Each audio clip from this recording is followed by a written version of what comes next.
Fala galera, meu nome é Davi Caldas, você está no Intelectus Podcast, seu podcast de teologia e assuntos afins. Esse é o episódio número 69 e hoje nós vamos conversar um pouco sobre como Ellen White não fundamenta doutrina. Antes de começar, você já sabe, se você está ouvindo esse podcast no YouTube, não deixe de curtir, comentar, compartilhar, se inscrever no canal caso não seja inscrito e ativar o sininho de notificações para não perder as nossas atualizações. Se estiver ouvindo esse podcast em outra plataforma de vídeos ou de podcast, também não deixe de divulgar este trabalho. Você também pode ajudar financeiramente este podcast fazendo um Pix para a chave davicaldasb, esse B é de Bezerra, @gmail.com.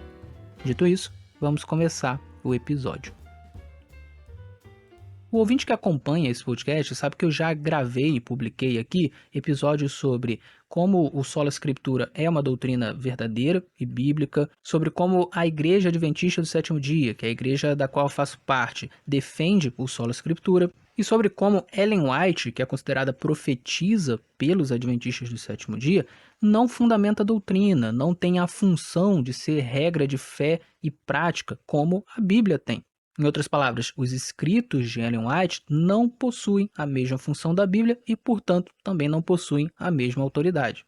Eu já expliquei também em episódios anteriores qual é a minha posição em relação a Ellen White, eu expliquei como que eu acredito que sim, ela foi uma profetisa, ela teve o dom de profecia, mas também ela não pode ser utilizada como base para a doutrina, como palavra final para a interpretação bíblica e por aí vai. Estas funções são funções exclusivas da Bíblia Sagrada. E quando eu defendo isso, eu estou defendendo exatamente o que a doutrina adventista diz em seus documentos oficiais. E pois bem, o intuito desse episódio é falar sobre um documento muito interessante da Igreja Adventista que eu não cheguei a abordar nos episódios anteriores. Trata-se de uma declaração de 1982 sobre a relação entre a Bíblia e os escritos de Ellen White. Só para lembrar ao ouvinte, os documentos oficiais que eu sempre utilizo para embasar aquilo que eu falo sobre as doutrinas adventistas são, em primeiro lugar, a Declaração de Crenças Fundamentais da Igreja Adventista do Sétimo Dia, em segundo lugar, o Tratado de Teologia, em terceiro lugar, o Nisto Cremos e, em quarto lugar, o Questões sobre Doutrina. A declaração que eu quero trabalhar hoje, no entanto, ela não se encontra em nenhum desses documentos e ela, na verdade, é uma declaração semi-oficial, digamos assim. Isso porque ela não foi votada em Assembleia Geral da Igreja Adventista do Sétimo Dia. No entanto, ela começou a ser produzida por uma equipe de teólogos da Associação Geral, foi publicada na Adventist Review, uma revista oficial da Igreja Adventista do Sétimo Dia, e posteriormente uma outra revista adventista chamada Ministry. E nessa segunda publicação, houve um convite por parte da revista para que os adventistas do mundo inteiro pudessem mandar sugestões para melhorar, para aprimorar o texto da declaração. Assim sendo, essa declaração acaba tendo um peso bastante importante, bastante grande na história da Igreja Adventista do Sétimo Dia, embora não tenha sido votada em uma assembleia da Associação Geral. Bom, esse documento começa com algumas citações da Declaração de Crenças Fundamentais da Igreja Adventista do Sétimo Dia. Mais precisamente, o preâmbulo, que fala sobre como os adventistas não têm credo senão a Bíblia, a primeira crença fundamental, que fala sobre a Bíblia Sagrada, e a crença número 18, que fala sobre o dom de profecia e, mais especificamente, a manifestação desse dom em Ellen White. A partir dessas citações, então, o documento apresenta 10 afirmações e 10 negações sobre estas crenças, isto é, a crença na Bíblia como nossa única regra de fé, prática e doutrina, e a crença na continuidade dos dons do Espírito Santo, incluindo o dom de profecia e como esse dom se manifestou em Ellen White. As 10 afirmações e as 10 negações são bastante objetivas e por isso esse documento é muito instrutivo. Pessoalmente, a parte do documento que eu mais gosto são as negações, e mais especificamente as negações 3, 4, 5, 6, 7 e 8. Entretanto, eu vou ler todas as afirmações e todas as negações para o ouvinte e vou comentar cada uma delas. Ao fim desse episódio, eu também quero fazer algumas observações sobre a crença número 18 da Declaração de Crenças Fundamentais. Um dos objetivos desse episódio é mostrar que tudo aquilo que eu falo sobre as crenças adventistas tem respaldo na própria doutrina adventista, nos próprios documentos oficiais, naquilo que a própria Igreja Adventista tem dito desde sempre. Eu acho importante deixar isso claro, porque tanto tradicionalistas adventistas quanto críticos da Igreja Adventista do Sétimo Dia muitas vezes desconfiam de adventistas como eu, que tem uma posição mais sola escritura. Essas pessoas muitas vezes acham que, na verdade, eu não estou me baseando na doutrina, que eu estou tentando fazer a minha própria doutrina ou a minha própria interpretação da doutrina adventista. Ou seja, elas acham que a Igreja Adventista do Sétimo Dia, na verdade, não defende o solo escritura e que eu estou distorcendo as coisas para fazer a igreja parecer um pouco mais bonita para os outros protestantes, para os outros cristãos. Mas isso não é verdade e por isso eu gravo esses episódios sempre enfatizando que as informações que eu trago aqui são informações de documentos oficiais ou documentos semi-oficiais, como este que é a base desse episódio hoje. Cabe destacar ainda que essa declaração é transcrita, por exemplo, em um livro razoavelmente recente, publicado aqui no Brasil em 2017, intitulado Quando Deus Fala. Esse livro fala sobre o dom de profecia na Bíblia e ao longo da história e foi organizado por Alberto Tim e Duane Esmond. Em outras palavras, é uma declaração que continua a receber respaldo dos principais teólogos da Igreja Adventista até os dias de hoje. Dito isso, e sem mais delongas, vamos começar a ler as afirmações e as negações desse documento e comentá-las. Afirmação número 1. Cremos que as Escrituras são a palavra divinamente revelada de Deus e são inspiradas pelo Espírito Santo. Afirmação número 2. Cremos que o cânon das Escrituras é composto apenas por 66 livros do Antigo e do Novo Testamento. Afirmação número 3. Cremos que as Escrituras são o fundamento da fé e a autoridade final em todos os assuntos de doutrina e prática. Vamos fazer uma pequena pausa aqui para comentar.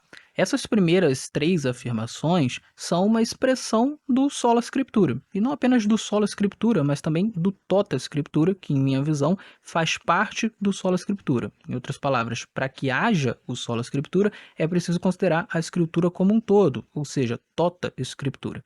Então temos aqui que a Bíblia é a palavra de Deus, que é inspirada pelo Espírito Santo, que o cânon é fechado, é composto por 66 livros do Antigo e do Novo Testamento, e o que eu acho mais interessante de ressaltar aqui, que este livro é o fundamento da fé e a autoridade final para a doutrina e prática.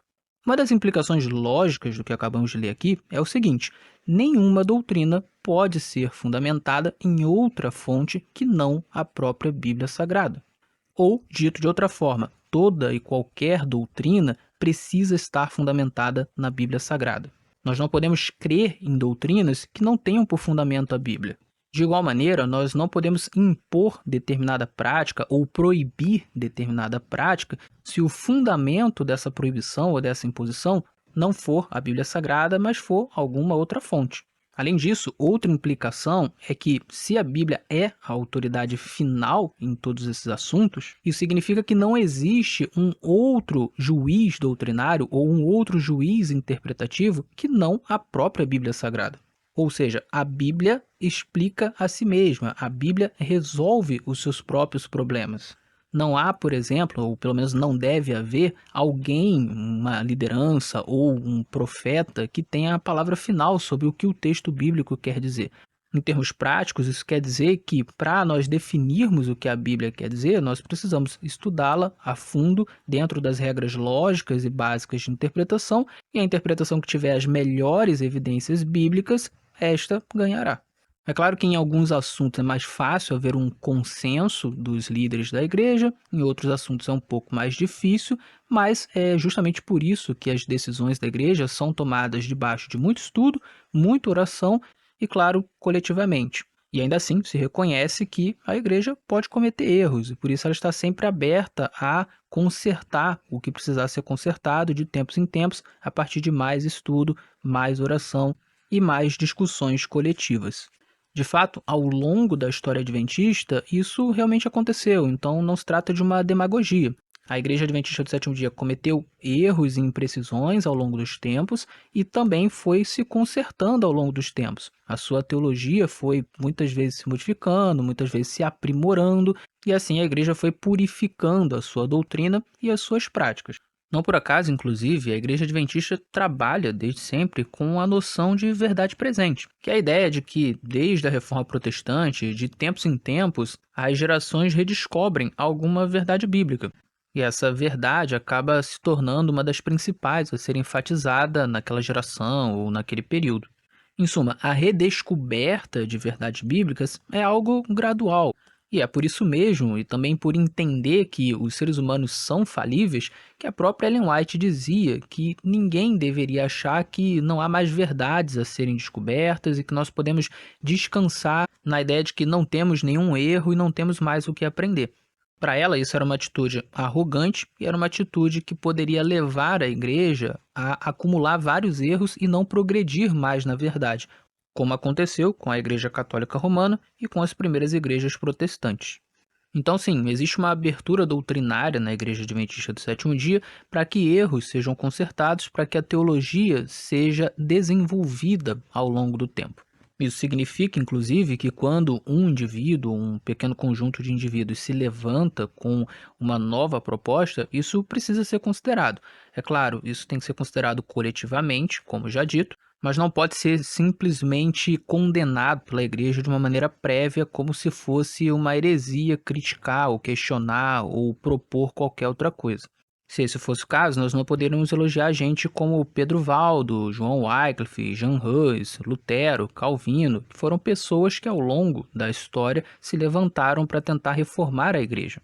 E também não poderíamos elogiar gente que se levantou para reformar a própria Igreja Adventista do Sétimo Dia em determinados pontos, como por exemplo Alonso Jones e Wagner, que foram dois teólogos novos que se levantaram para enfatizar a justificação pela graça mediante a fé no final da década de 1880. E cabe lembrar, todas essas pessoas que nós acabamos de mencionar foram elogiadas por Ellen White ao longo de sua vida. Em suma, essas três primeiras afirmações enfatizam o sola scriptura e refletem bem a postura da Igreja Adventista do Sétimo Dia ao longo de sua história de sempre desenvolver a sua teologia rumo a uma compreensão cada vez mais bíblica. Bom, vamos ler a próxima afirmação. Afirmação número 4. Cremos que as Escrituras são a palavra de Deus em linguagem humana. Essa afirmação é interessante porque ela destaca tanto a origem divina das Escrituras quanto a dimensão humana das Escrituras. Ou seja, embora as Escrituras sejam inspiradas por Deus, a linguagem ali aplicada é humana. Isso tem algumas implicações interessantes. Como eu já trabalhei em outros episódios, a Igreja Adventista do Sétimo Dia crê em um tipo de inspiração que é menos verbal, mais conceitual ou mais cognitiva. Em outras palavras, Deus não dita palavra por palavra ao profeta ou ao escritor, para que ele escreva exatamente, palavra por palavra, aquilo que Deus ditou. Em vez disso, geralmente Deus inspira o profeta em sua mente. Ele dá a mensagem e o profeta, ou escritor, escreve essa mensagem ou fala essa mensagem com as suas próprias palavras, com as suas próprias analogias, com o seu próprio vocabulário, o seu próprio conhecimento, entendimento, experiência de vida, tonalidade, gênio, enfim, as suas próprias características humanas. Isso implica, evidentemente, que é possível ao profeta ou ao escritor inspirado cometer pequenas imprecisões, pequenos exageros, pequenos erros mesmo. Não erros naquilo que é central, naquilo que é o âmago da mensagem, naquilo que é a mensagem em si que Deus deu para ele, mas sim nos pontos secundários, no modo de expressar, naquilo que não chega a distorcer a mensagem central. E existem, de fato, na Bíblia, algumas questões que indicam essa falibilidade humana. Por exemplo, alguns autores narram os mesmos eventos de maneiras um pouco diferentes. E isso aponta para o fato de que a memória humana é falha, que ela tem limitações e que nunca as pessoas conseguem lembrar dos mesmos eventos exatamente com os mesmos elementos, exatamente na mesma ordem. Ainda assim, aquilo que é central nos eventos é lembrado de igual modo pelas pessoas que testemunharam desse evento. E por que é interessante nós termos essa noção de uma inspiração menos verbal, mais conceitual? Porque se isso pode ser averiguado até na Bíblia, então com certeza também pode ser averiguado em profetas extracanônicos, em profetas dos dias de hoje, por exemplo. E uma vez que os profetas dos dias de hoje não são regra de fé, prática e doutrina e vão lidar com muitos assuntos que são mais secundários em relação ao que a Bíblia lida, Então é bastante possível que exista um grau maior de imprecisão nos escritos desses profetas. Isso não significa que esses profetas não foram inspirados pelo Espírito Santo, inclusive, claro, o mesmo Espírito Santo que inspirou os profetas bíblicos, mas significa que não seria irrazoável encontrar nesses profetas modernos um nível maior de imprecisões em questões secundárias do que aquelas que nós conseguimos encontrar na Bíblia. E é claro, se a mensagem central é correta e perfeita, como no caso da Bíblia, então não há nenhum problema em encontrar essas pequenas imprecisões. Logo, isso aqui é até bastante interessante para análises de coisas que Ellen White escreveu. É possível que Ellen White tenha escrito muitas coisas imprecisas ou exageradas, mas que não destroem o âmago do que ela queria dizer. Quem já ouviu outros episódios meus sobre o assunto sabe do que eu estou falando. De fato, Ellen White cometeu imprecisões e pequenos erros ao longo da sua vida nos seus escritos. Mas quando nós analisamos o âmago do que ela queria dizer, essas imprecisões não fazem com que a sua mensagem seja distorcida e, portanto, nós podemos crer que ela foi ainda assim inspirada. Isso não quer dizer que o Espírito Santo erra, mas sim que o Espírito Santo dá uma mensagem, mas o profeta, por ser humano, por ser limitado, pode cometer algumas pequenas imprecisões periféricas ao expressar essa mensagem. Leamos agora as duas próximas afirmações. Afirmação número 5.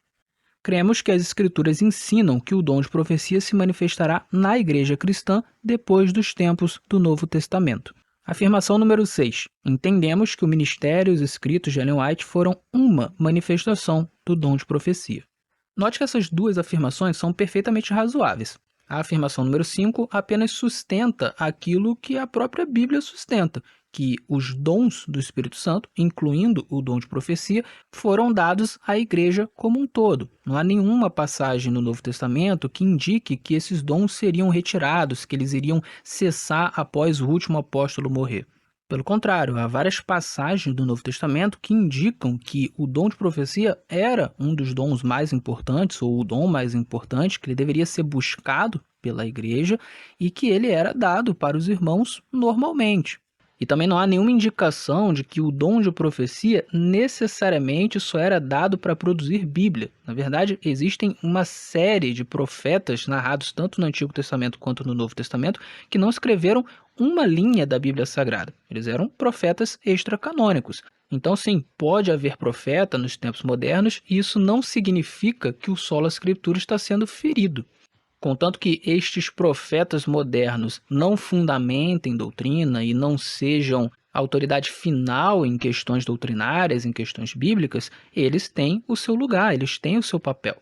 Então, sim, nós podemos afirmar biblicamente a continuidade dos dons, incluindo o dom de profecia, e há também passagens bíblicas que indicam que esses dons existiriam até o fim dos tempos, e principalmente no fim dos tempos. Como nós, adventistas, cremos que já estamos no fim dos tempos, que já estamos muito próximos de Jesus voltar, então, necessariamente, era de esperar que existiria o dom de profecia nesta era.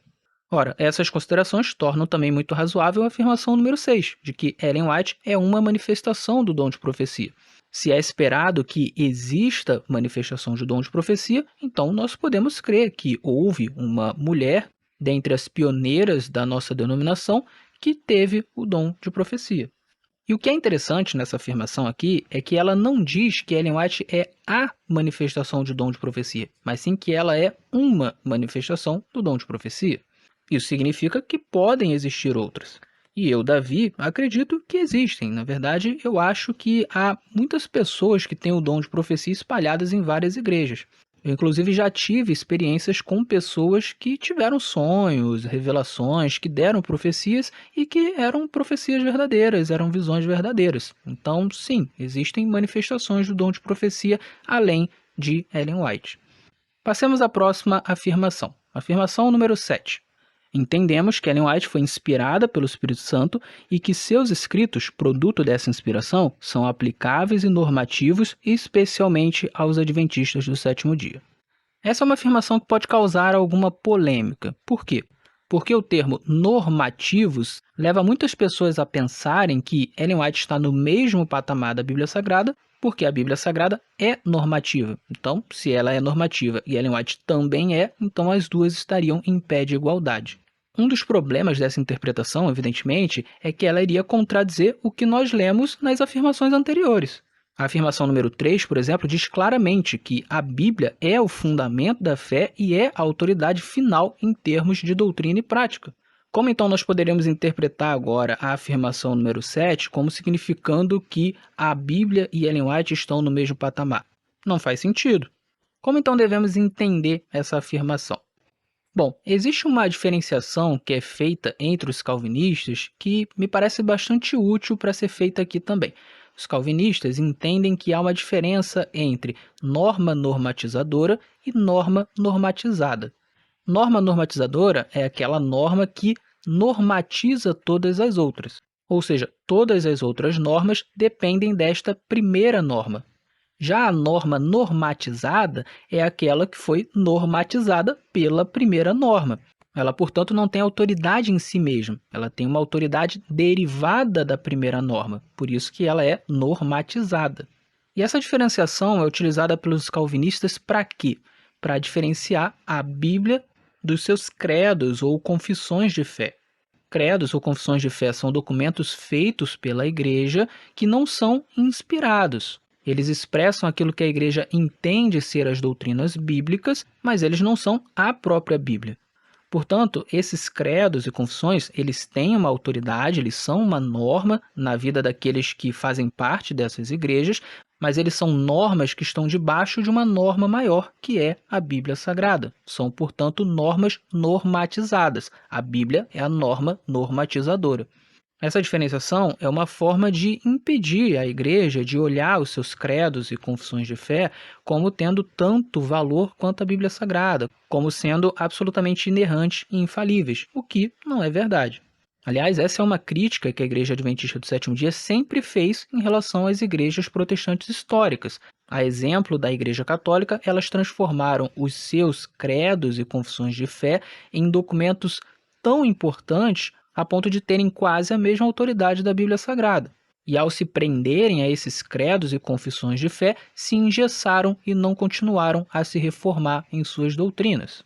E é por essa razão, inclusive, que os adventistas do sétimo dia incluíram no preâmbulo da sua declaração de crenças fundamentais a noção de que esta declaração não é um credo, pois o único credo da Igreja Adventista do Sétimo Dia seria a Bíblia Sagrada. Essa declaração é apenas uma expressão do que a Igreja Adventista entende ser as doutrinas e que pode ser, eventualmente, de tempos em tempos, aprimorada para que expresse melhor as doutrinas bíblicas. Em outras palavras, esta declaração não é infalível. Então, aplicando a diferenciação de norma normatizada e norma normatizadora para Ellen White, evidentemente, Ellen White é uma norma normatizada. Ela é uma norma que depende da Bíblia Sagrada. Ela é uma norma que precisa estar fundamentada na Bíblia Sagrada. A sua autoridade se deriva da Bíblia Sagrada. Em termos práticos, isso significa que se Ellen White nos manda fazer alguma coisa ou nos manda não fazer alguma coisa, nós precisamos encontrar a base bíblica, o fundamento bíblico do conselho da irmã White. Se há essa base bíblica, se há esse lastro bíblico, então Ellen White está correta. O que a afirmação número 7 está querendo dizer, portanto, é o seguinte: a Igreja Adventista do Sétimo Dia, como instituição, reconheceu que Ellen White, ao longo de sua vida, foi inspirada pelo Espírito Santo, ela tinha o dom de profecia, escreveu inspirada pelo Espírito Santo, e esses escritos possuem um lastro bíblico. Aquilo que ela aconselha nesses escritos possui fundamento na Bíblia Sagrada. Portanto, ela é uma norma normatizada, não uma norma normatizadora. De igual maneira, nós podemos dizer que os pastores são normas normatizadas. A Declaração de Crenças Fundamentais da Igreja Adventista do Sétimo Dia também é uma norma normatizada. O Nisto Cremos e o Tratado de Teologia são normas normatizadas. Não há nenhum problema em existirem outras normas além da Bíblia, só que essas normas precisam estar fundamentadas na Bíblia Sagrada. E aqui eu gostaria de dar um exemplo disso. Ellen White dizia que é um dever do cristão cuidar bem de seu corpo. Ela escreveu muita coisa nesse sentido. Essa orientação de Ellen White, esse conselho de Ellen White, é algo que surgiu da cabeça dela, que não tem nenhum fundamento bíblico? Não. Quando nós estudamos a Bíblia com cuidado, nós percebemos que existem princípios que nos levam à conclusão de que devemos sim cuidar bem do nosso corpo. Embora não exista nenhuma passagem bíblica que fale especificamente e explicitamente de saúde e de como nós devemos cuidar da nossa saúde, existem vários princípios que nos conduzem a essa conclusão. Então, quando Ellen White nos aconselha nesse sentido, ela está sendo uma norma normatizada pela Bíblia. Ela está nos aconselhando a fazer algo que pode ser deduzido dos princípios bíblicos. Portanto, seguir a sua recomendação é seguir princípios que estão na Bíblia Sagrada. Evidentemente, como instituição, a Igreja Adventista do Sétimo Dia pode dizer que já leu todos os escritos de Ellen White, que já estudou todos esses escritos e que já concluiu que todos eles possuem fundamento bíblico. Agora, individualmente, isso é algo que cada pessoa deve fazer por si mesma. E é por isso que eu defendo que todos aqueles que creem em Ellen White ou que não creem em Ellen White sempre analisem os seus conselhos à luz da Bíblia Sagrada e procurem buscar o fundamento dos conselhos de Ellen White na Bíblia Sagrada. É o que ela gostaria que nós fizéssemos. Afinal, ela entendia que sua principal função era apontar para a Bíblia Sagrada, nos levar de volta à Bíblia Sagrada. Leamos agora as duas próximas afirmações. Afirmação número 8. Cremos que o propósito dos escritos de Ellen White inclui orientação para entender o ensino das Escrituras e aplicar esses ensinamentos com urgência profética à vida espiritual e moral. Afirmação número 9. Cremos que a aceitação do dom profético de Ellen White é importante para a disciplina e unidade da Igreja Adventista do Sétimo Dia. Note que a afirmação número 8 reforça o que eu acabei de dizer. Uma das funções de Ellen White é levar as pessoas a entender melhor a Bíblia e aplicar os ensinamentos bíblicos em suas vidas. Eu dei um exemplo agora há pouco de como ela nos ajuda a perceber que a Bíblia nos ensina a cuidar da saúde. Mas é importante destacar aqui que essa afirmação não diz que Ellen White é a única forma de entender a Bíblia Sagrada e de aplicar os princípios bíblicos à nossa vida. Então note, o que Ellen White faz, um pastor pode fazer, um amigo pode fazer, um irmão pode fazer, um familiar pode fazer, livros de teólogos podem fazer. Ellen White não é o único instrumento pelo qual nós podemos entender a Bíblia Sagrada e aplicar os princípios à nossa vida.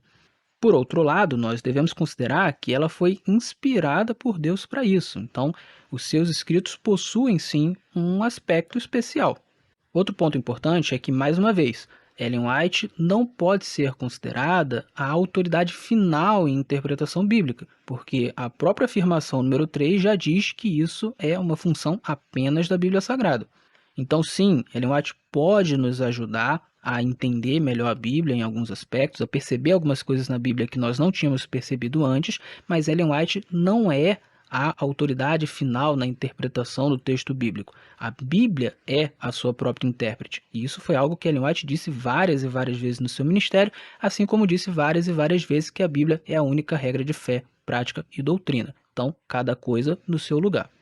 Já a afirmação número 9 diz que a crença no dom profético de Ellen White é importante para a Igreja Adventista do Sétimo Dia no que diz respeito à unidade e à disciplina. E isso é verdade. Historicamente falando, Ellen White foi bastante importante para a estruturação da Igreja Adventista, não no sentido doutrinário, mas no sentido da instituição mesmo.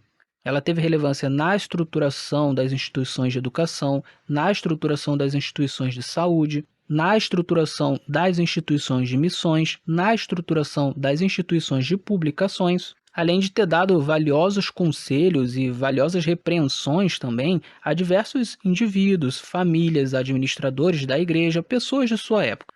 Isso tudo ajudou a Igreja Adventista a crescer e a inclusive enfrentar diversas crises. E uma vez que os problemas são cíclicos e as situações sempre tornam a ocorrer, esses escritos da época são importantes para nós hoje. Então sim, os escritos de Ellen White são bastante relevantes na história da Igreja Adventista do Sétimo Dia e podem ser muito úteis, de fato são muito úteis para nós nos dias de hoje.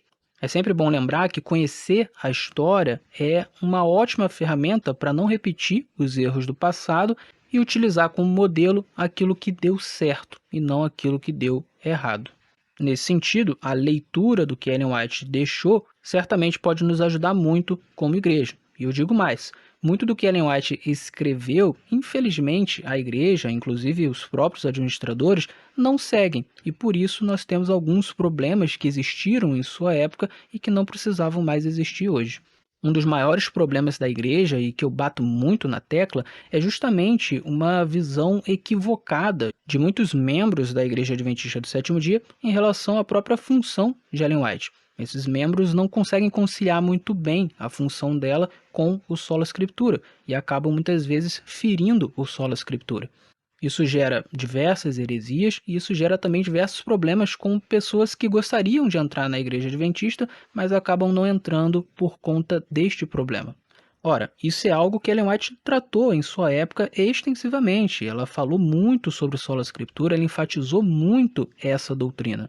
Em suma, se Ellen White fosse mais lida, mais estudada e mais aplicada, esse problema poderia não existir mais nos dias de hoje.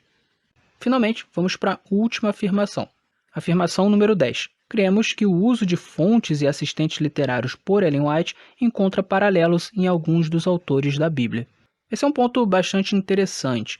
Ellen White, ao longo de sua vida, leu muitos livros e fez muito uso desses materiais para escrever os seus próprios livros, suas próprias cartas, os seus próprios textos. Então era comum que ela fizesse muitas paráfrases de textos que ela leu, de livros que ela leu. Isso levou a muitas acusações de outros autores de que Ellen White plagiava esses livros. Mas essa é uma afirmação um tanto exagerada. Como eu já disse, o que Ellen White fazia eram muitas paráfrases. E nem eram paráfrases de um autor só, eram de vários autores. Então ela fazia, na verdade, um trabalho de pesquisa. Além disso, ela nunca escondeu de seus leitores que ela fazia esse trabalho de pesquisa, que ela se utilizava de outros autores, e quando começaram a surgir algumas reclamações de que Ellen White não dava os devidos créditos para os autores, ela permitiu que os seus livros fossem reeditados e que as fontes que ela pesquisava fossem colocadas nos livros. Então ela não tinha nenhuma intenção de enganar as pessoas. Ela simplesmente fazia muita pesquisa. E era natural que fosse assim. Ellen White não tinha muita instrução formal. Então a maneira que ela encontrou de poder se expressar foi lendo bastante e fazendo paráfrases de livros que ela leu. E existem alguns cálculos que indicam que o percentual dessas paráfrases não ultrapassava 30, 31%. Ou seja, os críticos fazem muito barulho por pouca coisa. Um trabalho acadêmico, por exemplo, terá uma influência muito maior de outros autores do que 30%. Então, o máximo que se pode dizer é que Ellen White talvez, em suas paráfrases, tenha se atrapalhado um pouco, no sentido de não ter sido mais clara desde o início sobre a que livros cada parágrafo estava fazendo alusão. E, pois bem, o ponto da afirmação número 10 é que esse tipo de paráfrase encontra paralelos na própria Bíblia. Quando nós lemos os livros de Reis e os livros de Crônicas, vemos que eles têm muitos paralelos. Quando também nós lemos os 4 evangelhos, percebemos a mesma situação. Se nós formos acusar Ellen White de plágio, devemos acusar, por exemplo, Mateus, Marcos e Lucas, que são os evangelhos sinóticos, de plágio também, porque existem extensas partes de cada um desses evangelhos que são praticamente iguais umas às outras. Isso sem contar a estrutura dos livros, que também é muito parecida. E note, nem por isso nós dizemos também que esses autores não foram inspirados, o que significa que inspiração não tem a ver com originalidade. Uma pessoa pode ser inspirada por Deus e se expressar por meio de pesquisa, como foi o caso, por exemplo, de Lucas, que diz logo nos primeiros versos do seu evangelho que muita gente vinha narrando aquilo que Jesus fez e que ele tratou de narrar também e fez uma pesquisa para poder compor o seu documento. Para além disso, uma vez que a Igreja Adventista do Sétimo Dia não crê em uma inspiração verbal, ou pelo menos não crê que esse é o método prioritário de Deus, então não há nenhum problema no fato de Ellen White fazer pesquisas para compor os seus escritos e não há nenhum problema em Ellen White ter assistentes literários que a ajudavam, por exemplo, a tornar a sua escrita melhor, mais livre de erros gramáticos e até também mais coesa e coerente. Todo esse processo, evidentemente, era monitorado por Ellen White e, portanto, devidamente aprovado, de modo que não há nenhum problema aqui nesse procedimento. Bom, essas são as 10 afirmações do documento e agora nós vamos para as 10 negações do documento, que é a parte que eu acho mais interessante. Primeira negação. Não cremos que a qualidade ou grau de inspiração dos escritos de Ellen White seja diferente do das escrituras. Essa primeira negação pode gerar muita polêmica e muita confusão. Por quê? Porque quando o adventista diz que Ellen White e a Bíblia possuem o mesmo grau de inspiração, as pessoas geralmente entendem essa frase como significando que Ellen White e a Bíblia possuem as mesmas funções e, portanto, a mesma autoridade. Logo, elas estão no mesmo patamar. E a implicação disso seria que, se a Bíblia é a nossa regra de fé, prática e doutrina, Ellen White também seria a nossa regra de fé, prática e doutrina. E assim seria possível fundamentar doutrina com base em Ellen White, e Ellen White poderia ser o árbitro final de qualquer interpretação da Bíblia e de qualquer discussão bíblica. O primeiro problema dessa interpretação da negação é o que eu já falei anteriormente. A própria declaração lá atrás já afirmou que a Bíblia é o fundamento da fé e que a Bíblia é a autoridade final em termos de doutrina e prática. Então não faz sentido que isso que acabamos de ler sobre graus de inspiração signifique que Bíblia e Ellen White estão no mesmo patamar. Mas então, qual é o sentido dessa negação? Ora, o sentido é muito simples. Uma vez que o mesmo Espírito Santo que inspirou os profetas bíblicos também inspirou Ellen White, nós não podemos dizer que a inspiração aqui é de uma qualidade diferente ou de um grau diferente. Não existe isso de ser mais inspirado pelo Espírito Santo ou menos inspirado pelo Espírito Santo. Ou algo é inspirado pelo Espírito ou não é inspirado pelo Espírito. E se tanto a Bíblia quanto Ellen White foram inspirados pelo mesmo Espírito Santo, então nós não devemos desprezar Ellen White. Nós devemos escutar o que ela diz. Isso, inclusive, é uma ordem bíblica. Em 1 Tessalonicenses, capítulo 5, nós podemos ler dos versos 19 a 21. Não apaguem o espírito, não desprezem as profecias, examinem todas as coisas, retenham o que é bom. Então, o ponto é simplesmente esse. Se o Espírito Santo inspira tanto os profetas canônicos, ou seja, aqueles que escreveram a Bíblia, quanto os profetas extracanônicos, incluindo os profetas do nosso tempo, então nós precisamos ouvir esses profetas extracanônicos. E há exemplos disso na própria Bíblia. Os profetas canônicos eram frequentemente ouvidos pelo povo e pela igreja. Foi assim com Natã, foi assim com Hulda, foi assim com as 4 filhas de Filipe, foi assim com João Batista, foi assim com Ágabo, foi assim com Elias, foi assim com Eliseu e por aí vai. Ninguém acha, por exemplo, que o profeta Natã, que não é um profeta canônico, nunca escreveu nenhum livro da Bíblia, inclusive escreveu livros que não estão na Bíblia e se perderam no tempo, ninguém acha que esse profeta tem uma inspiração de menor qualidade ou uma inspiração de menor grau do que o profeta Isaías, que é canônico. Então, é simplesmente isso que o ponto quer dizer. Agora, daí não se deriva que Ellen White possui a mesma função da Bíblia. A Bíblia tem a função de ser única regra de fé, prática e doutrina, algo que a própria Ellen White defendeu toda a vida dela. Por conseguinte, Ellen White não pode ser regra de fé, prática e doutrina. E ora, se as funções são diferentes, evidentemente as autoridades são diferentes. Pense, por exemplo, no seguinte: um dono de uma determinada empresa contrata um gerente e também contrata um faxineiro. Embora o mesmo dono tenha contratado tanto o gerente quanto o faxineiro, é evidente que as funções são diferentes. O gerente vai gerenciar toda a empresa, incluindo o trabalho do faxineiro. Já o faxineiro vai limpar toda a empresa. Seria um absurdo dizer, portanto, que a autoridade do gerente é igual à autoridade do faxineiro. Não é, são autoridades diferentes. Inclusive, o faxineiro está abaixo na hierarquia do gerente da empresa. Então, sim, Ellen White e Bíblia têm funções diferentes e, portanto, têm autoridades diferentes. Passemos para a próxima negação. Negação número 2. Não cremos que os escritos de Ellen White sejam um acréscimo ao cânon das Sagradas Escrituras. Essa é uma negação importante porque ela reforça a ideia de sola escritura que nós já lemos nas afirmações. Se a Bíblia é a única regra de fé, prática e doutrina, então Ellen White não pode ser um acréscimo ao cânon das Escrituras.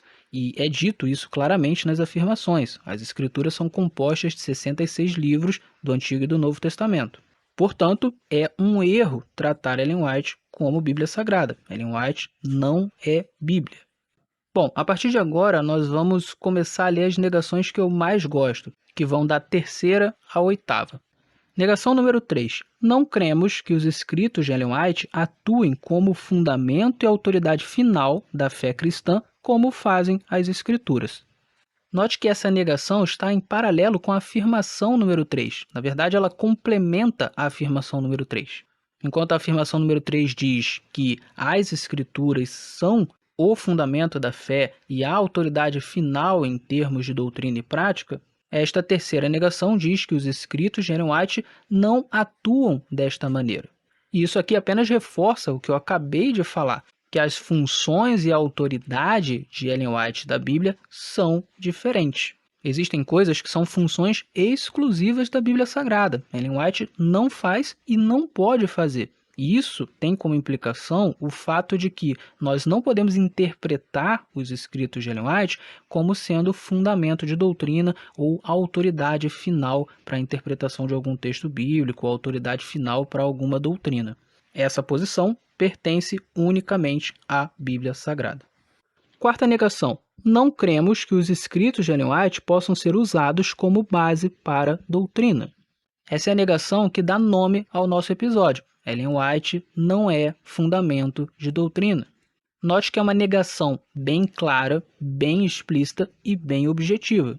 Portanto, quando algum adventista tradicionalista tenta fundamentar alguma doutrina, alguma prática em Ellen White e não na Bíblia, ou quando algum crítico tenta discutir, por exemplo, juízo investigativo ou qualquer doutrina da Igreja Adventista do Sétimo Dia com base em Ellen White e não com base na Bíblia, estas pessoas estão erradas. Elas estão utilizando Ellen White como fundamento quando a Igreja Adventista do Sétimo Dia diz clara e explicitamente que Ellen White não pode fundamentar a doutrina, que o fundamento é a Bíblia Sagrada.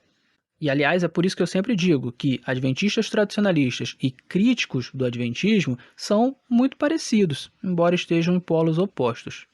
Negação número 5. Não cremos que o estudo dos escritos de Ellen White possa ser usado para substituir o estudo das Escrituras. Essa negação é muito importante e interessante porque ela é um puxão de orelha nos adventistas tradicionalistas.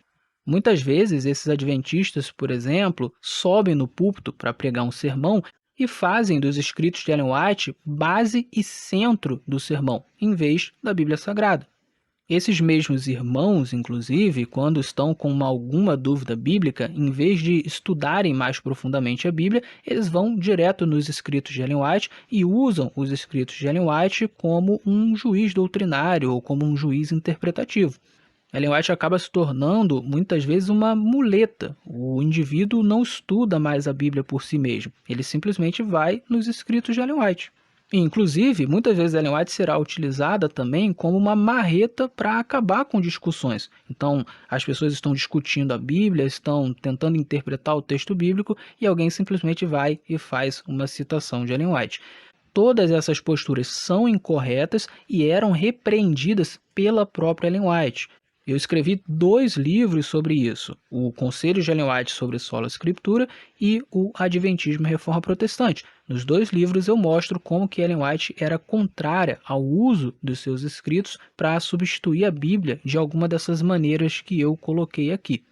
Por fim, a negação número 5 também mostra que a autoridade de Ellen White era derivada da Bíblia Sagrada. Ela era uma norma normatizada. A Bíblia é a norma normatizadora. Isso significa que a Bíblia continua sendo central, ela continua tendo o papel de destaque.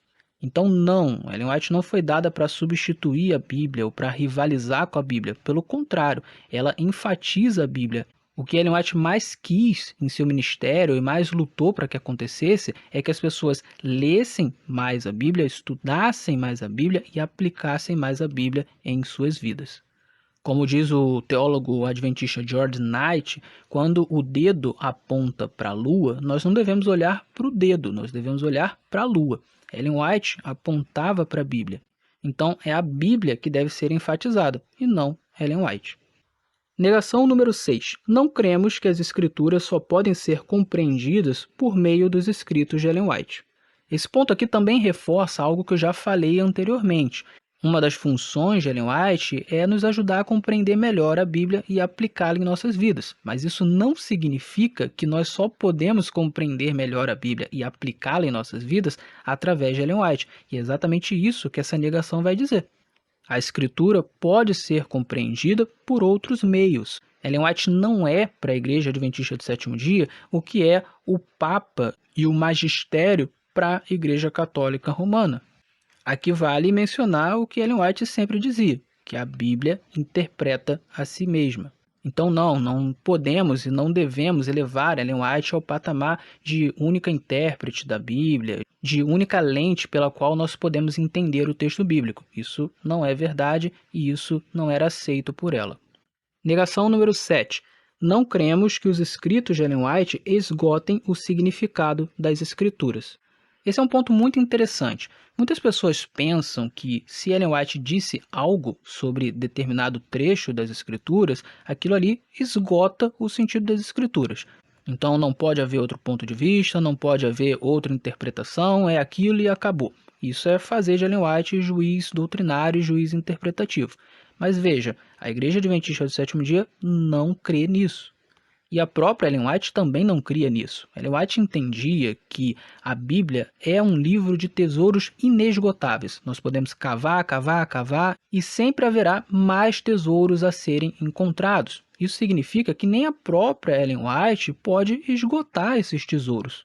Além disso, nós precisamos sempre lembrar que quando Ellen White abordava a Bíblia, muitas vezes ela abordava para fazer alguma aplicação mais prática, mais pastoral e um pouco mais superficial do texto. Não necessariamente ela abordava os textos bíblicos sempre em grande profundidade, tentando fazer uma exegese e uma análise muito específica e muito profunda do texto. Portanto, nós não podemos usar Ellen White para tentar dizer que algum texto bíblico foi totalmente desvendado e chegou à sua profundidade e seu sentido foi esgotado. Não, Ellen White não tinha essa pretensão e ela não fazia isso. E é por isso, aliás, que quando nós vamos estudar a Bíblia, não basta nós lermos Ellen White para entender melhor o texto. Nós precisamos ler outros autores e também dicionários bíblicos e comentários bíblicos e léxicos e por aí vai. O estudo da Bíblia deve ser um estudo completo. Nós devemos usar de todas as ferramentas que nos estão disponíveis. Não é meramente o estudo dos textos de Ellen White que nos dará o sentido completo das Escrituras. Ela ficaria horrorizada com uma postura como essa.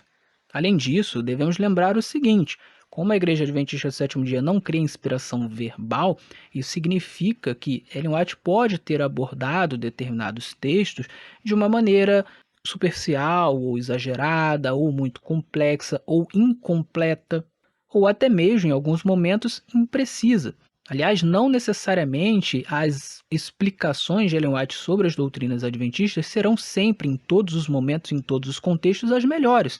Muitas vezes elas podem ser explicações não muito boas ou não tão boas para determinados contextos e conjunturas. Afirmar isso não implica dizer que Ellen White não foi inspirada, ou que Ellen White não é importante, ou que os seus escritos não podem ser iluminadores para nós. Apenas implica dizer que ela tinha as suas limitações e que nós devemos considerar essas limitações. Isso é válido em relação a ela e é válido em relação a qualquer outro autor. Negação número 8. Não cremos que os escritos de Ellen White sejam essenciais para a proclamação das verdades bíblicas para a sociedade em geral. Essa também é uma negação muito interessante. Embora Ellen White seja muito valorizada na Igreja Adventista do Sétimo Dia, e é correto que ela seja, isso não significa que a Igreja Adventista oficialmente entende que é necessário Ellen White para que as verdades bíblicas básicas sejam proclamadas pelo mundo. E é claro que não é. Se todas as doutrinas estão na Bíblia Sagrada, então nós só precisamos da Bíblia Sagrada.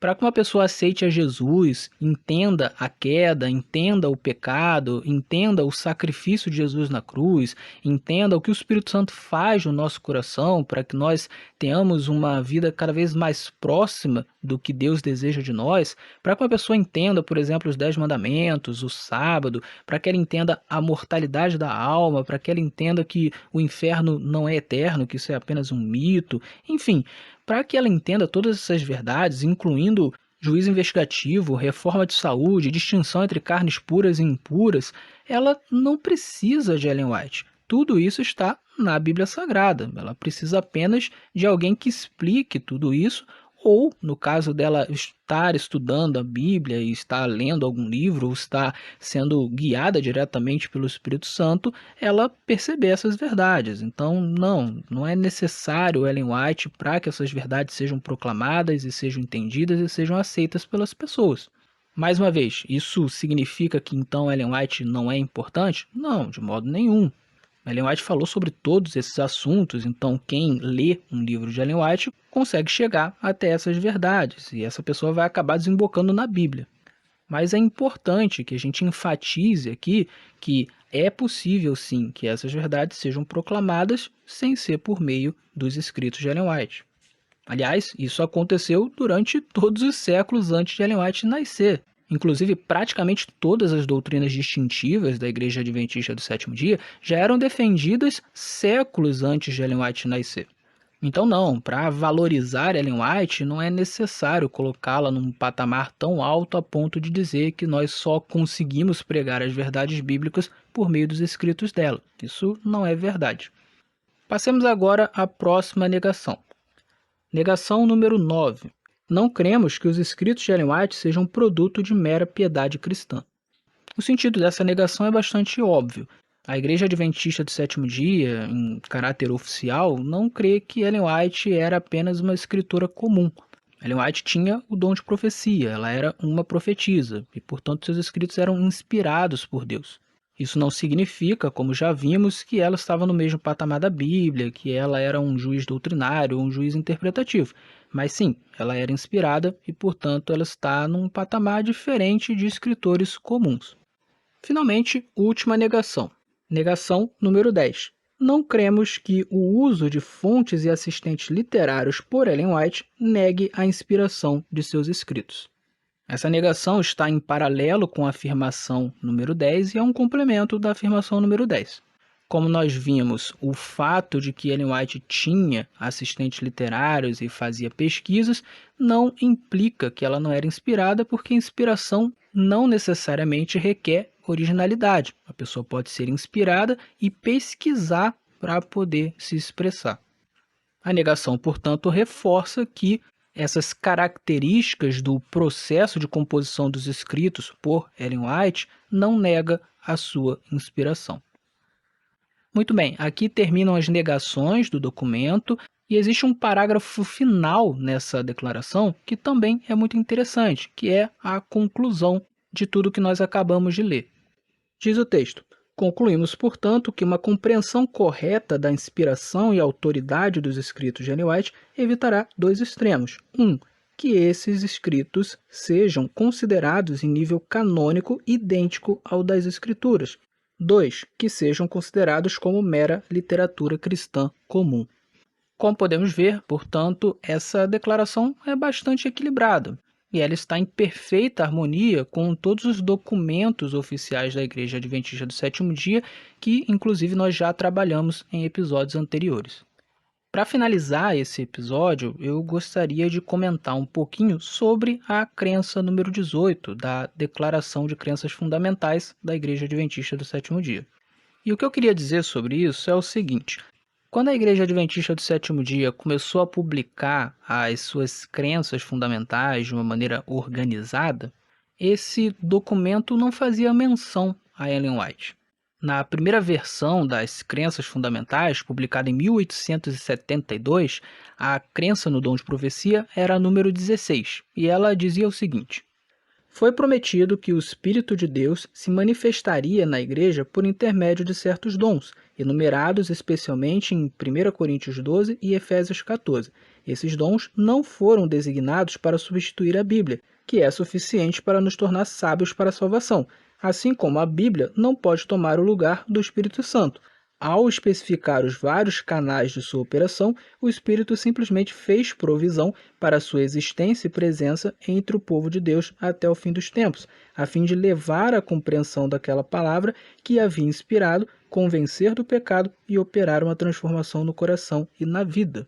Aqueles que negam ao Espírito seu lugar e operação negam claramente aquela parte da Bíblia que lhe atribui essa obra e posição. Uma segunda versão dessa Declaração de Crenças Fundamentais saiu em 1889. Nessa versão, a crença no dom de profecia era a crença número 19. Mas o texto continuou o mesmo da Declaração de 1872, ou seja, não havia ali menção a Ellen White, mas apenas ao dom de profecia.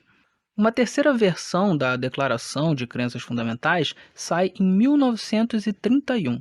Nesta versão, a crença no dom de profecia continua sendo a número 19, mas há uma pequena mudança na redação do texto. Inclusive, o texto fica menor, podemos ler. Deus colocou em sua igreja os dons do Espírito Santo, como são enumerados em 1 Coríntios 12 e Efésios 4. Esses dons operam em harmonia com os princípios divinos da Bíblia e são dados para o aperfeiçoamento dos santos, para a obra do ministério e para a edificação do corpo de Cristo. Finalmente, uma nova versão da declaração sai em 1980 e é apenas nesta versão que Ellen White é mencionada na crença sobre o dom profético. A redação da versão desse ano é a seguinte: um dos dons do Espírito Santo é a profecia. Esse dom é uma marca de identificação da igreja remanescente e foi manifestado no ministério de Ellen G. White. Como a mensageira do Senhor, seus escritos são uma contínua e autorizada fonte de verdade e proporcionam à igreja conforto, orientação, instrução e correção. Eles também tornam claro que a Bíblia é a norma pela qual todo ensino e experiência devem ser testados. Depois de 1980, há ainda uma versão em 2005, que é praticamente o mesmo texto, e depois em 2015, que também não tem muitas modificações no texto. E, pois bem, o que eu queria dizer sobre isso é que, na minha visão, ter incluído o nome de Ellen White nas crenças fundamentais não foi uma decisão acertada da igreja. Não porque a redação do texto tenha ficado ruim. Na verdade, eu creio que a redação do texto é boa.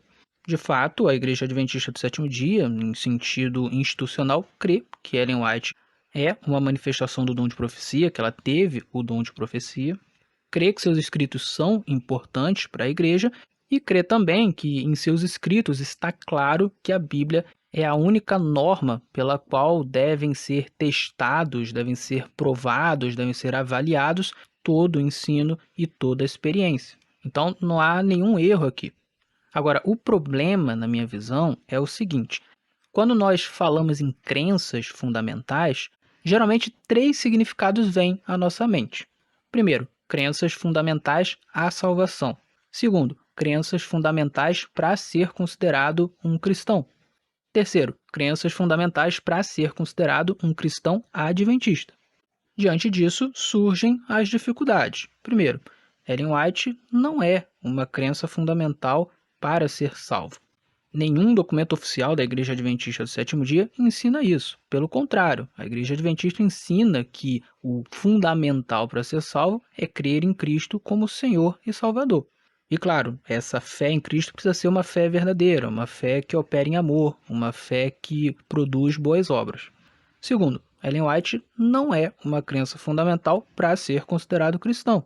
Para ser cristão, uma pessoa precisa crer em Cristo como Senhor e Salvador, crer na Bíblia Sagrada como a Palavra de Deus, crer que nós devemos amar a Deus sobre todas as coisas e ao próximo como a nós mesmos, crer que nós precisamos ser batizados, crer que nós precisamos participar da Santa Ceia e por aí vai. Essas são algumas das crenças fundamentais para que alguém seja considerado cristão. Evidentemente, crer em Ellen White não é uma dessas crenças e a Igreja Adventista do Sétimo Dia também nunca ensinou isso. Terceiro, também não é verdade que crer em Ellen White é fundamental para ser considerado um adventista do sétimo dia. Primeiro porque, obviamente, é possível sustentar todas as principais crenças distintivas da Igreja Adventista do Sétimo Dia sem crer em Ellen White. Uma pessoa pode, a partir da Bíblia Sagrada, crer no sábado, crer na mortalidade da alma, crer que o inferno não é um lugar de tormento eterno, crer na distinção entre carnes puras e impuras, crer no juízo pré-advento, crer na importância do cuidado com o próprio corpo, ter uma escatologia historicista, como é o caso da Igreja Adventista do Sétimo Dia, crer que o arcanjo Miguel é Jesus pré-encarnado, é Jesus em forma de anjo, e por aí vai. Ou seja, é perfeitamente possível que um indivíduo tenha todas essas crenças e inclusive creia na continuidade dos dons e na continuidade do dom profético nos dias de hoje. E ainda assim, esse indivíduo pode não crer em Ellen White. Seria muito estranho nós dizermos que uma pessoa tem todas essas crenças, que são crenças adventistas, e, no entanto, não é adventista simplesmente porque não crê em Ellen White. Isso não faz muito sentido. Segundo porque nem Ellen White, nem os pioneiros da Igreja Adventista do Sétimo Dia, que foram contemporâneos à mensageira, defenderam que a crença em Ellen White deveria ser um teste de fé, um teste de discipulado, um requisito para se unir à Igreja Adventista do Sétimo Dia. Existe, como nós já vimos em outros episódios, escritos de Ellen White repreendendo quem agia dessa maneira e também escritos de pioneiros, incluindo o marido de Ellen White nesse mesmo sentido. A única coisa que se vedava era que um indivíduo que se unia à Igreja Adventista do Sétimo Dia fizesse oposição aos escritos de Ellen White e à visão de Ellen White. Mas um indivíduo poderia entrar, por exemplo, sem ter muita certeza se realmente Ellen White era inspirada por Deus ou não, ou tendo uma visão um pouco mais flexível do dom de profecia, crendo que algumas coisas que Ellen White falavam eram inspiradas e outras não, e por aí vai. Não havia problema nesse sentido. Tanto que existiam pessoas dentro da Igreja Adventista, e até hoje existem, que têm uma crença diferente do que a maioria dos adventistas tem. Em suma, nem Ellen White e os pioneiros sustentavam que crer em Ellen White era fundamental para ser considerado um adventista do sétimo dia. A Igreja Adventista sempre entendeu, claro, que é importante o adventista crer que Ellen White tinha o dom de profecia. Mas ser importante ou ser muito importante não é ser fundamental, são coisas diferentes. Em qual sentido, portanto, nós poderíamos dizer que Ellen White é fundamental, já que nesses três sentidos ela não é? Bom, talvez um sentido possível é o seguinte: Ellen White é fundamental na história da instituição adventista. De fato, Deus operou por meio dessa mulher durante toda a sua vida na Igreja Adventista, e muito do que nós somos hoje em termos de organização, em termos de estrutura, se deve ao que Deus fez por meio dessa mulher. Nesse sentido, talvez seja possível dizer que Ellen White é tão fundamental na história da Igreja Adventista quanto Lutero é fundamental na história dos luteranos, Calvino é fundamental na história dos calvinistas, Wesley é fundamental na história dos metodistas, e por aí vai. E talvez possamos dizer que a unidade da Igreja Adventista do Sétimo Dia muito se dá também por Ellen White e seus escritos. Isso é perfeitamente possível. A crença nela realmente faz com que a Igreja Adventista do Sétimo Dia tenha uma unidade maior, tenha uma identidade em torno dessa questão profética. Afinal de contas, nós temos um profeta em nossa própria denominação que guiou a nossa denominação em termos estruturais. Então, isso cria um certo sentimento diferente em torno da nossa própria organização. Mas aqui está o X da questão. Embora esse sentido de fundamental possa ser aplicado, não é o primeiro, nem o segundo, nem o terceiro sentido que vem à nossa mente quando nós lemos crenças fundamentais. E também não é o primeiro, nem o segundo, nem o terceiro sentido que vem à mente daqueles que não são adventistas. E é por isso que a menção de Ellen White nesta crença acaba gerando uma confusão. Muitas pessoas acabam olhando para isso e concluindo que Ellen White é fundamental para a salvação, ou é fundamental para ser considerado cristão, ou é fundamental para ser considerado adventista. E o que é pior, como as 28 crenças fundamentais, hoje são 28, servem de base para o voto batismal e servem de base para a ficha batismal, ou ainda para o voto de profissão de fé, para quem vem de outra igreja, já é batizado nas águas e não quer ser batizado, ou a ficha da profissão de fé.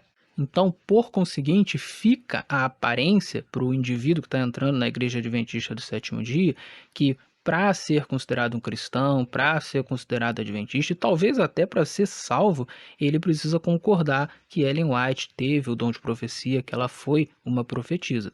Ou seja, criou-se aqui uma confusão. Tanto que os críticos utilizam essa informação justamente para acusar a Igreja Adventista do Sétimo Dia disso, de colocar Ellen White como um pré-requisito para ser considerado adventista, para ser considerado cristão ou até mesmo para ser salvo. Então note como que essa menção a Ellen White na Declaração de Crenças Fundamentais acabou gerando mais prejuízo do que benefício. A intenção certamente foi boa.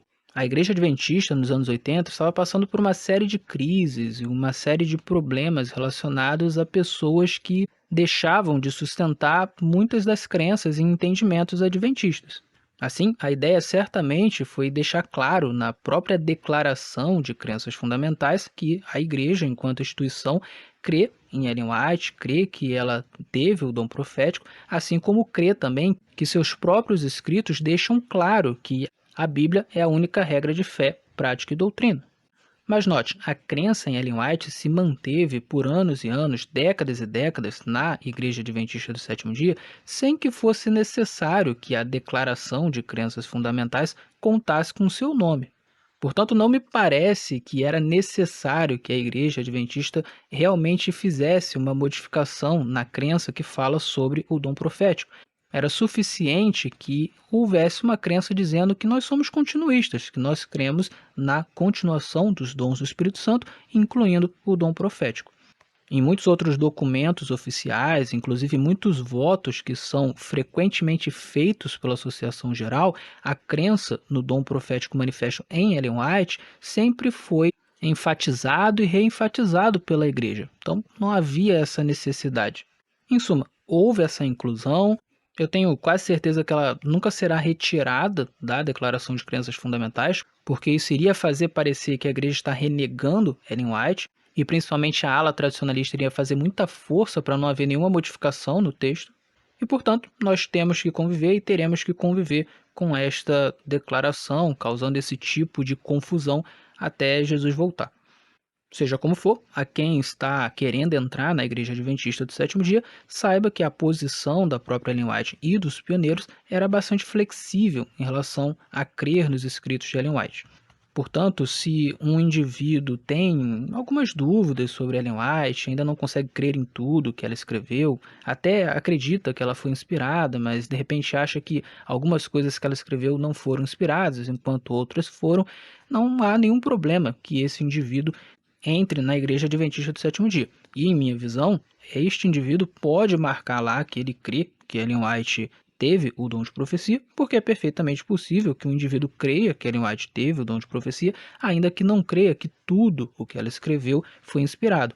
Inclusive, existe um fenômeno muito interessante nesse sentido, que é de pessoas que não são adventistas e que às vezes sequer guardam o sábado, mas que enxergam Ellen White como tendo sido uma profetisa.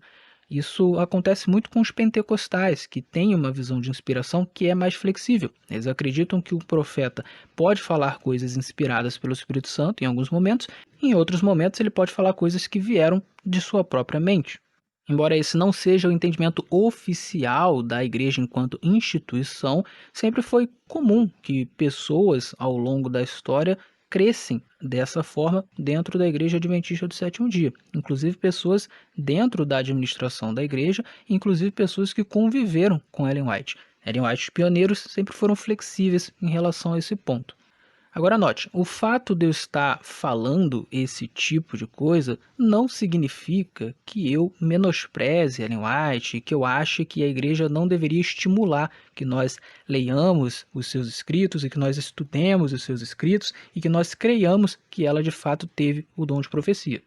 Na verdade, eu acredito que sim, a igreja está certa ao estimular a leitura, o estudo e a crença em Ellen White. O meu problema não é com esse estímulo. O meu problema é com o modo como a igreja estimula. Eu acredito que existem modos adequados de fazer isso e modos inadequados. E já que eu estou falando de modos adequados e modos inadequados, Eu gostaria de compartilhar aqui algumas coisas que eu penso sobre como seria um modo adequado de estimular a leitura, o estudo e a crença em Ellen White.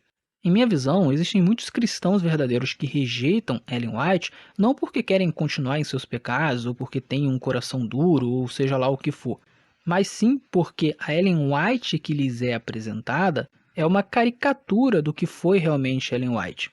E nessa caricatura, a mensageira é legalista, exclusivista, dura, exagerada, esquisita e principalmente alguém que contrariava o sola scriptura. Essa caricatura é muito feita pelos críticos do adventismo, mas ela também é muito feita pelos adventistas tradicionalistas.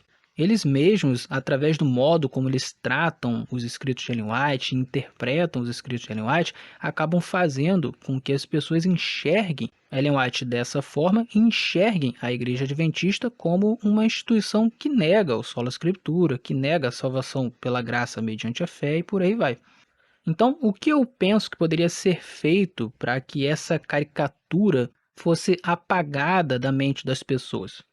Uma das ações que poderia ser colocada em prática seria de incluir em todos os livros de Ellen White uma pequena seção de algumas páginas, talvez 10 ou 20, explicando como que Ellen White defendia o sola scriptura, como que Ellen White defendia a salvação pela graça mediante a fé, como que ela defendia uma visão cristocêntrica do evangelho e como que se concilia a crença no dom profético com a crença no sola scriptura. Deveria ficar claro também na explicação quais são as funções da Bíblia, quais são as funções de Ellen White, o que pode ser feito com os escritos de Ellen White e o que não pode ser feito. Também seria interessante que todos os livros de Ellen White tivessem notas de rodapé explicando determinados textos mais difíceis, contextualizando as passagens e ensinando o leitor a interpretar de uma maneira correta os livros de Ellen White. Outra ação que poderia ser posta em prática é a seguinte: a Igreja Adventista do Sétimo Dia tem feito muitos livros compilados de textos de Ellen White após a sua morte. No geral, eu não gosto muito desses livros compilados, eu prefiro os livros que ela mesma escreveu na íntegra e fiscalizou a edição quando ela estava viva. No entanto, existem algumas obras compiladas que ficaram realmente muito boas. A que eu acho mais interessante é o compilado Fé e Obras, que mostra como que Ellen White defendia ardorosamente a justificação pela graça mediante a fé. A minha proposta seria que esse fosse um dos livros mais divulgados dentre os compilados e que a igreja trabalhasse em um compilado sobre sola scriptura. Como eu já disse anteriormente em outros episódios, eu escrevi o livro chamado Conselhos de Ellen White sobre sola scriptura. E nesse livro, nos primeiros 3 capítulos, eu coleto 110 passagens de Ellen White defendendo o sola scriptura. E eu não apenas cito as passagens, mas eu contextualizo cada uma delas. Existe um comentário meu ao fim de cada uma dessas passagens. Ou seja, é o tipo de trabalho que, se a igreja tivesse produzido e estivesse divulgando, iria ajudar muitas pessoas, tanto aqueles que estão entrando na igreja, quanto aqueles que estão pensando em entrar, quanto aqueles que já estão dentro da igreja. Em suma, existem várias formas de enfatizar de uma maneira adequada, de uma maneira correta, os escritos de Ellen White.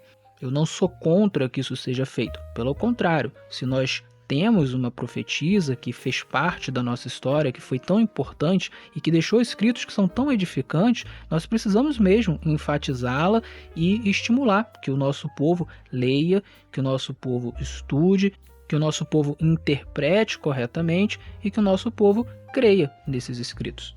O que não pode ser feito é o tipo de estímulo que faz com que as pessoas de dentro coloquem Ellen White no patamar que ela não deveria estar e que as pessoas de fora entendam que isso é a doutrina oficial da igreja. Quando nós agimos dessa maneira, nós fazemos com que a fé nos escritos de Ellen White, tanto dentro quanto fora, se torne mais fraca. Os de fora não querem crer porque acreditam que ela contradiz o sola scriptura. Alguns de dentro deixam de crer pela mesma razão. Às vezes saem da igreja e às vezes ficam na igreja sem crer.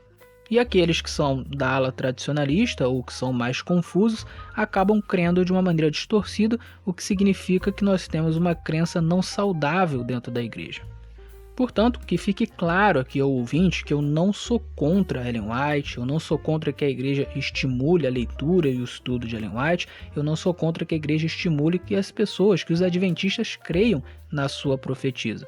Eu também creio nela, eu reconheço que seus escritos são muito edificantes e podem nos ajudar bastante, mas eu coloco cada coisa no seu lugar.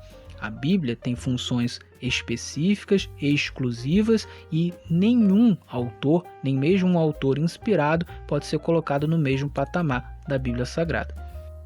Em suma, era isso que eu queria dizer. Espero que tenha ficado claro que Ellen White não fundamenta a doutrina e que tudo que eu falei aqui nesse episódio está baseado em documentos oficiais e semi-oficiais da Igreja Adventista do Sétimo Dia. Eu não inventei nada, eu estou apenas seguindo aquilo que é a ortodoxia adventista. Se você acredita que essa mensagem que eu dei aqui pode ser importante para alguém, seja um crítico da Igreja Adventista ou um adventista tradicionalista, mande esse episódio para essa pessoa. E não só esse, mas os episódios anteriores nos quais eu falei também desses assuntos.